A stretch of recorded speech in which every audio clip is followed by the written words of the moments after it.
అపోస్తలుడైన పౌలు కొరింథీయులకు వ్రాసిన 2వ పత్రిక 6వ అధ్యాయము. కాగా మేము ఆయన తోడి పనివారమై మీరు పొందిన దేవుని కృపను వ్యర్థము చేసుకొనవద్దని మిమ్మును వేడుకొనుచున్నాము. అనుకూల సమయమందు నీ మొరను ఆలకించితిని, రక్షణ దినమందు నిన్ను ఆదుకొంటిని అని ఆయన చెప్పుచున్నాడు గదా. ఇదిగో ఇప్పుడే మిక్కిలి అనుకూలమైన సమయము, ఇదిగో ఇదే రక్షణ దినము.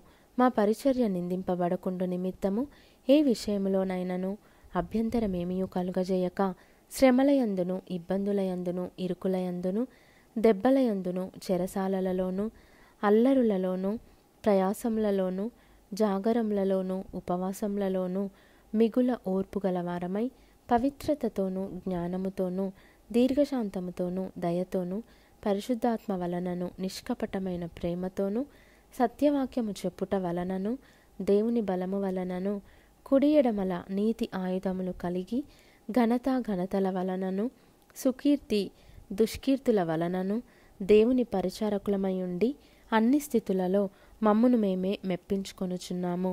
మేము మోసగాండ్రమైనట్లుండియు సత్యవంతులము, తెలియబడని వారమైనట్లుండియు బాగుగా తెలియబడిన వారము, చనిపోవచున్న వారమైనట్లుండియు ఇదిగో బ్రతుకుచున్న వారము, శిక్షింపబడిన వారమైనట్లుండియు చంపబడని వారము, దుఃఖపడిన వారమైనట్లుండియు ఎల్లప్పుడూ సంతోషించు వారము, దరిద్రులమైనట్లుండియు అనేకులకు ఐశ్వర్యము కలిగించు వారము, ఏమీయూ లేని వారమైనట్లుండియు సమస్తమును కలిగిన వారము. ఓ కొరింథీయులారా, అరమర లేకుండా మీతో మాటలాడుచున్నాను. మా హృదయము విశాలపరచబడి ఉన్నది. మీ ఎడల మా అంతఃకరణము సంకుచితమై ఉండలేదు గాని మీ అంతఃకరణమే సంకుచితమై ఉన్నది. మీ ఎడల మాకున్న అంతఃకరణమునకు ప్రతిఫలముగా మీరును మీ హృదయములను విశాలపరచుకొనుడి.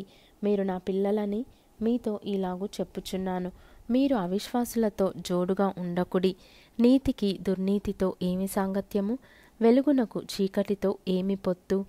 క్రీస్తునకు బెలియాలుతో ఏమి సంబంధము? అవిశ్వాసితో విశ్వాసికి పాలెక్కడిది? దేవుని ఆలయమునకు విగ్రహములతో ఏమి పొందిక? మనము జీవము గల దేవుని ఆలయమై ఉన్నాము.